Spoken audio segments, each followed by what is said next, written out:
Magandang araw po, welcome po sa aking channel, Love9 TV. Patalasasan po, meron po ba kayong mga properties na napapabayaan or non-performing assets? Plan nyo yung ibenta, pero wala kayong oras sa pagbibenta nito. Kung ito'y pagkakatiwala nyo po sa amin, tawag lang po kayo sa aking numero. Usap po tayo, gawan ko po ng video for free. Yes, libre po, wala po kayong babayaran. Tutulungan pa namin kayong mabenta ang inyong property. Kami na po bala sa marketing, sa boosting or paid ads, even sa tripping. Hindi na po kayo mapapagod sa pag-entertain ng mga buyers. Kami na po bala sa lahat. Tawag lang po kayo. Nandito po tayo ngayon sa Tagaytay kung saan meron po tayong bagong video presentation, isang residential property na may lot area na 540 square meters. Bali po dalawang parsela po ito. Ito pong kinatatayo nitong bahay ay 270 square meters. At ito pong bahay ay may floor area na 180 square meters more or less. At yung katabing lupa naman po o kabilang parsela ng lupa ay 270 square meters. Punong-puno po yun ng fruit-bearing trees at nakabakod na rin po. Nasa loob po ito ng isang exclusive subdivision na meron pong 24-hour security. Napakatahimik po ng lugar, sariwang hangin at malamig po ang klima. Ito po yung bahay at mamaya po iikutan natin yan. Dito po sa harapan ng bahay ay meron pong garahe. Nakakasya po ang isang SUV. At matataw natin yung main gate. Meron pong maliit na gate na katabi lang nito. Yan naman po yung papasok dito sa kabilang parsela ng lupa. So ito po yung secondary gate. At ito po yung garahe. Lahat pong glass windows ay may security grill. Ito pong bahay ay well-maintained kaya ready for occupancy. Once na ma-acquire nyo po ito, anytime pwede nyo na pong lipatan kaagad. Wala na po kayong papagawa sa structure, kahit po sa pintura kung hindi naman kayo ganun kaselan. So ito po yung daan na papunta dito sa kabilang parsela ng lupa na kung saan punong-puno po ito ng mga fruit-bearing trees at meron din pong mga ornamental plants. Napakaganda po nitong property. May rest house ka na o bahay bakasyonan, may maliit na farmland ka pa. Ang kagandahan pa po dito, nasa loob po ito ng isang secured community. Kaya safe na safe po kayo dito. Yan po yung main gate. At yan yung secondary gate. So ito po yung hagdan na papunta naman dito sa bahay. Ilang steps lang naman po ito. At pag akyat po natin, matatanaw na yung main door. Dito po sa harapan ay meron pong maliit na balkonahe. At mula po dito, paikot po yan hanggang dun sa gilid ng bahay. Diyan po tayo galing kanina sa harapan ng bahay kung saan meron pong garden. At hanggang po dito ang terrace. Dito sa gilid ng bahay. Na kung saan mas malaki pa po ang espasyo dito. At yan po yung gilid ng bahay na meron din pong mga ornamental plants. So dito na po tayo sa main door. Kung saan ito ay naka double aluminum screen door. Samahan niyo po ako. Pasok po tayo. Welcome po dito sa bahay ni Sir. Ito pong main door ay solid wood at ito po yung living area o salas. Malaki naman po ang espasyo. Meron pong center lamp, pin lamps at ito'y naka-tile flooring. Maayos din po ang pintura ng ceiling at wall. Then meron pong customized glass window na may security grill. Sa likod po niyan ay yung garahe. So ito po yung main door. At dito naman po sa kabilang side ay yung dining area. Na kung saan meron din pong access door papunta dun sa balkonahe o terrace. Ito pong dining area ay may dalawang glass windows kaya maaliwalas. At dito naman po yung formal kitchen. Meron po itong kitchen countertop, wall-mounted cabinet, at storage ng kitchen utensils. Lipat po tayo dito sa hallway na papunta naman sa mga kwarto. Check po muna natin itong first bedroom. Kung meron man po kayong PWD or senior citizen sa pamilya, ito po yung para sa kanila. Malaki naman po ang espasyo nito. Naka-tile flooring. Meron pong dalawang glass window with security grill. At from floor to ceiling po itong wardrobe. Sa pintura po, wala pa po kayong ipapagawa dito. Maayos naman po ito. So ito po yung first bedroom. Labas po tayo. So mula po dito, meron pong common toilet and bath. Kung saan maayos naman ang toilet fixtures. Naka-tile bathroom wall. Meron pong hot and cold shower. At bathroom window. Okay, labas po tayo para check natin ibang parte nitong bahay. Dito naman po sa kabila yung second bedroom. Kung saan sa spasyo, sakto lang. Hindi naman siya ganun kaliit at hindi naman ganun kalaki. Meron din po itong glass window na may security grill. Sa pintura naman po, maayos pa. Kung hindi naman ganun kaselan, pwede pa po ito. Meron din pong built-in cabinet. Ito po yung pangalawang kwarto o second bedroom. Paglabas po natin, ito yung hallway. Matatanaw natin yung dining area. Ito naman po yung pangatlong kwarto o yung third bedroom. Sa ngayon, ginawa siyang stock room. Then meron pong air ventilation. So, labas po tayo. Mula po dito sa mga kwarto. Ito naman po yung kusina o kitchen. Then, dito po sa may dining area, may access door na papunta naman po dito sa balkonahe o terrace. Actually, galing po tayo dyan kanina. Dyan sa dulo. Napaganda po nitong hangout area. Habang nagkakapi kayo or mag-walking dito sa paligid. Then, meron pong garden set. Sa dulo po, meron pong service area at grotto. Then, meron pong perimeter fence. Sa gilid nito ay mga ornamental plants. Then, pag diretso po natin dito, yan po yung harapan ng bahay. Pabalik po tayo ulit dito sa loob. Ito po yung access door na papunta dito sa may dining area. At sa dulo po yung living area o salas. Tungkol naman po sa mga kagamitan, wala pong nabanggit sa akin si owner kung isasama yan. So, mula po dito, sa dulo nitong living area, matatawag natin yung main door, then yung dining area, at yung access door. Papunta sa garden. Ito po yung hagdan o stairs na kung saan ito yung naka wooden staircase, wooden handrail, at railing. Samahan niyo po ako. Akyat po tayo. Dito po sa taas ay meron pong altar, then dalawang kwarto, at family area. Napaganda po ng floor plan na maximize nila ang espasyo.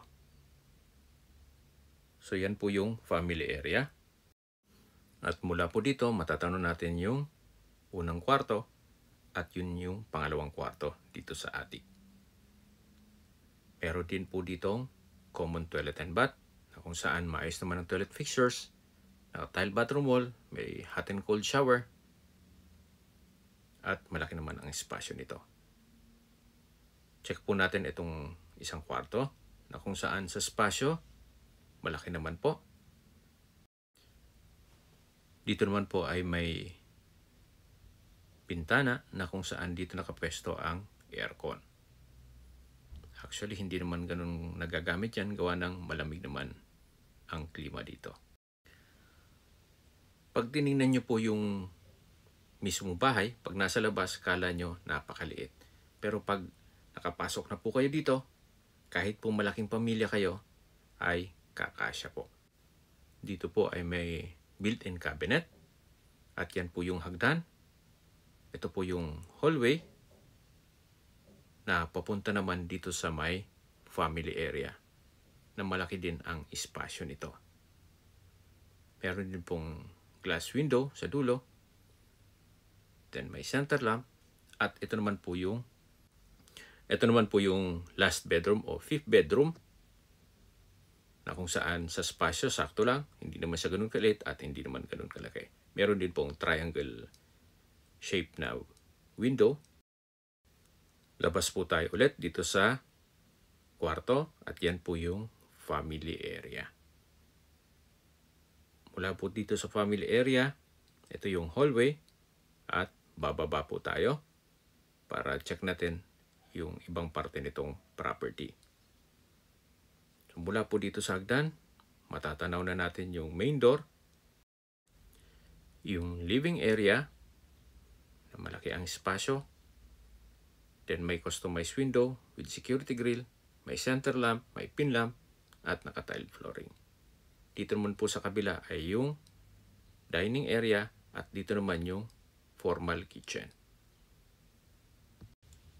Sa likod po niyan ay yung mga kwarto. So ito po ulit yung living area. Then yan po yung dining area at ito po yung access door.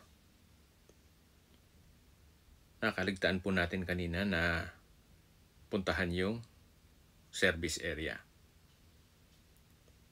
Ito po yung balkonahe at galing na tayo dito kanina. Ito po yung service area na may security grill at dito naman po yung tiled countertop na may stainless sink with faucet, may wall-mounted cabinet, then meron pong storage dito sa baba. Hanggang sa dulo po yan. Meron din pong security grill sa taas ito. At ito po yung perimeter fence. Balik po ulit tayo dito sa balkonahe na kung saan yan po yung garden set. At ito naman po yung first part ng video. Dito po tayo nakapwesto kanina. At ito po yung harapan ng bahay. Bababa po ulit tayo dito sa hagdan na kung saan galing na po tayo dito kanina. At yan po yung main gate, then yung secondary gate, at meron pong garahe dito. Ito po yung secondary gate na papunta naman dito sa pangalawang parsela ng lupa na kung saan marami pong tanim na fruit bearing trees. Kaya po nang sabi ko sa inyo kanina, may rest house ka na, may farmland ka pa.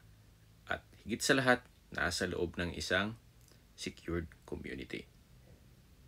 Yan po yung mga tanim. Meron po kalamansi, saging, papaya, may malunggay, meron pong langka, pinya, then meron pong hangout area dito. Sa likod po niyan ay yung service area. Dito naman po ay meron pong mga maliit na puno ng langka. Then sa dulo ay may mga saging. Hanggang dito po ay patag na patag po ang lupa. At meron din pong dragon fruit. Then marami po ang puno ng langka. Meron din pine tree. Hanggang sa dulo po ay meron ding mga iba't ibang halaman at fruit-bearing trees. Yan po yung perimeter fence hanggang sa dulo. Ito po yung regular cut. Iskwalado po ang hugis ng lupa. Hanggang dito po ay meron pong mga saging at meron ding dwarf coconut na namumunga na rin. Summarize ko lang po sa mga nag-skip po ng video. Ito pong property ay nasa loob ng isang subdivision dito sa Tagaytay. May total lot area po ito na 540 square meters. At ang bahay naman po ay may floor area na 180 square meters. Tungkol naman po sa dokumento nito, ito po ay titulado at buhay po ang may-ari. Kaya wala po kayong maging problema sa documentation o sa transfer ng title. Binebenta po ito ni owner as a whole property. Hindi po pwedeng itong bakanting lote lang o isang parsela ng lupa or yung bahay lang. So itong total lot area na 540 square meters, ang binibenta ni owner.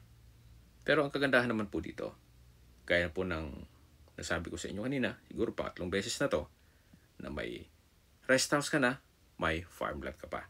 At nasa loob pa ng isang well-secured na community. Yan po yung bahay na kung saan well-maintained at livable. Okay, sa distance, location at travel time portion na po tayo. Mula po sa Mendez Crossing, ang distance is 2.7 kilometers at ang travel time is 8 minutes. Mula naman po sa Twin Lakes, ang distance is 7.2 kilometers at ang travel time is 11 minutes. Mula naman po sa Tagaytay Rotonda, ang distance is 8.2 kilometers at ang travel time is 17 minutes. Kompleto na po doon kaya ng malls, hotels, restaurants, banks, schools, church at hospital. At yan po yung lagi kong binabanggit sa aking video na dapat nyo i-consider sa paghanap ng property, yung meron pong malapit na hospital. Hindi ko naman po sinasabing sakitin kayo, yan naman po for emergency purpose lang naman. At mula naman po sa Calac Silang Interchange, ang distance is 24.1 kilometers at ang travel time is 41 minutes. Mula naman po sa Manila o sa airport, ang distance is 70.9 kilometers at ang travel time is 1 hour and 44 minutes.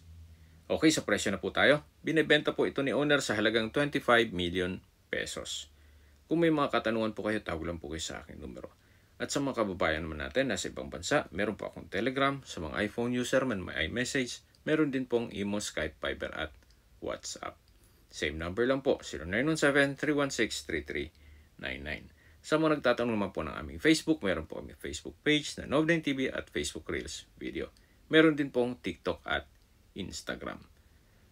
May ibang YouTube channel po kami na The Nov9 TV channel at Nov9 TV Listings. Sana po naibigyan nyo ang video presentation. Paki-like and subscribe na lang po sa aking channel para ma-update din po kayo sa aking future listings.